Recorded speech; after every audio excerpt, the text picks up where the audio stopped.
Hans in luck. Hans had served his master 7 years and at last said to him, "Master, my time is up. I should like to go home and see my mother, so give me my wages." And the master said, "You have been a faithful and good servant, so your pay shall be handsome." Then he gave him a piece of silver that was as big as his head. Hans took out his pocket handkerchief, put the piece of silver into it, threw it over his shoulder, and jogged off homewards. As he went lazily on, dragging one foot after another, a man came in sight, trotting along gaily on a capital horse. "Ah," said Hans aloud, "what a fine thing it is to ride on horseback. There he sits as if he was at home in his chair. He trips against no stones, spares his shoes, and yet gets on he hardly knows how." The horseman heard this and said, "Well, Hans, why do you go on foot then?" "Ah," said he, "I have this load to carry. To be sure it is silver, but it is so heavy that I can't hold up my head, and hurts my shoulder sadly. What do you say to changing?" Said the horseman, "I will give you my horse, and you shall give me the silver." "With all my heart," said Hans, "but I tell you one thing, you'll have a very task to drag along." The horseman got off, took the silver, helped Hans up, gave him the bridle into his hand, and said, "When you want to go very fast, you must smack your lips loud and cry 'Jip!'" Hans was delighted as he sat on the horse and rode merrily on. After a time, he thought he should like to go a little faster, so he smacked his lips and cried, "Jip!" Away went the horse full gallop, and before Hans knew what he was about, he was thrown off and lay in a ditch by the roadside, and his horse would have run off if a shepherd who was coming by, driving a cow, had not stopped it. Hans soon came to himself and got up on his legs again. He was sadly vexed and said to the shepherd, "This riding is no joke. When a man gets on a beast like this, that stumbles and flings him off as if he would break his neck. However, I'm off now once and for all.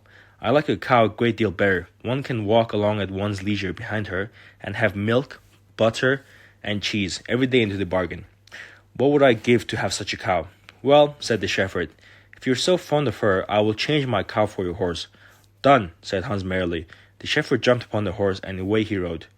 Hans drove off his cow quietly, and thought his bargain a very lucky one. "If I have only a piece of bread, and I certainly shall be able to get that, I can, whenever I like, eat my butter and cheese with it, and when I'm thirsty I can milk my cow and drink the milk. What can I wish for more?" When he came to an inn, he halted, ate up all his bread, and gave away his last penny for a glass of beer.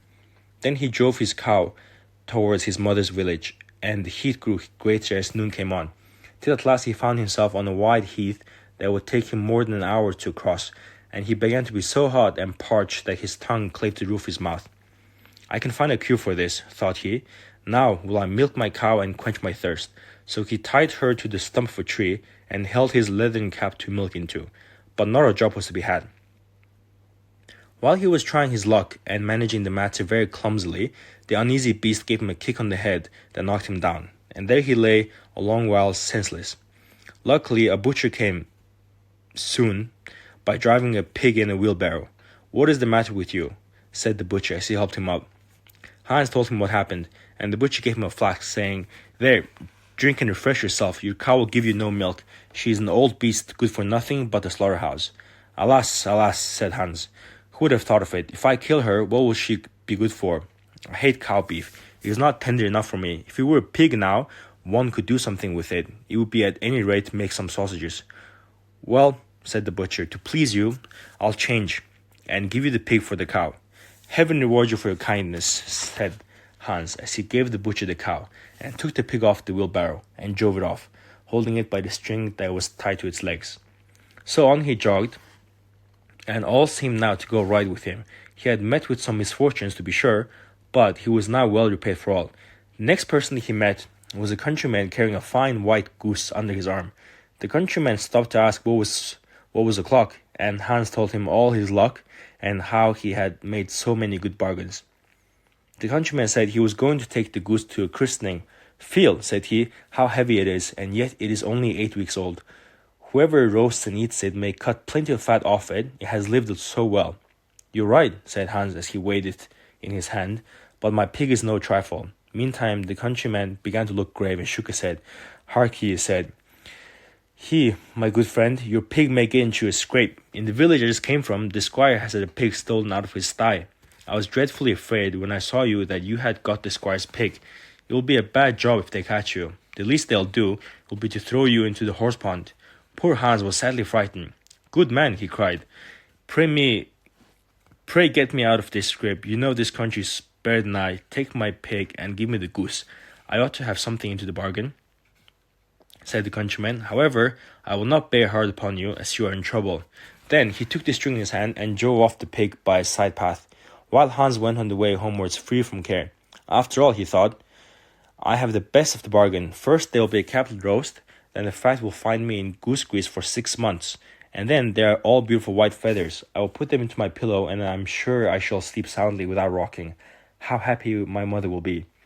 As he came to the last village, he saw a scissor grinder with his wheel working away and singing, "Over hill and over dale, so happy I roam. Work light and live well, all the world is my home. Why so blithe, so merry as I?" Hans stood looking for a while, and at last said, "You must be well off, Master Grinder. You seem so happy at your work." "Yes," said the other, "mine is a golden trade. A good grinder never puts his hand in his pocket without finding money in it." "But where did you get the beautiful goose?" "I did not buy it, but changed the pig for it." "And where did you get the pig?" "I gave a cow for it." "And the cow?" "I gave a horse for it." "And the horse?" "I gave a piece of silver as big as my head for that." "And the silver?"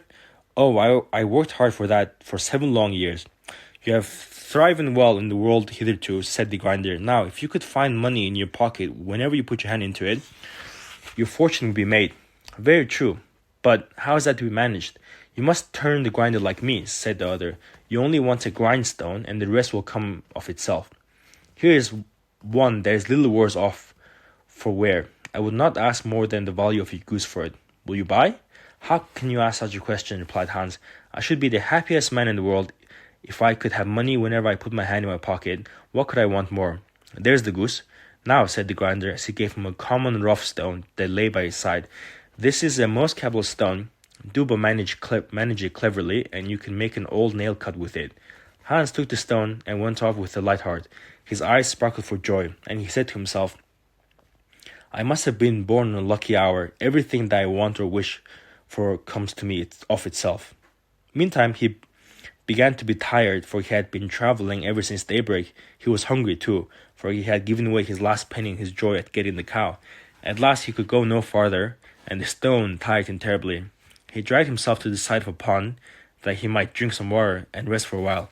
So he laid the stone carefully by his side on the bank, but as he stooped down to drink, he forgot it, pushed it a little, and down it went plump into the pond. For a while he watched the rock sinking in the deep clear water, then sprang up for joy and again fell upon his knees and thanked heaven with tears in his eyes for his kindness in taking away his only plague, the ugly heavy stone. "How happy am I," cried he. "No mortal was ever so lucky as I am." Then up he got with a light and merry heart and walked on free from all his troubles till he reached his mother's house.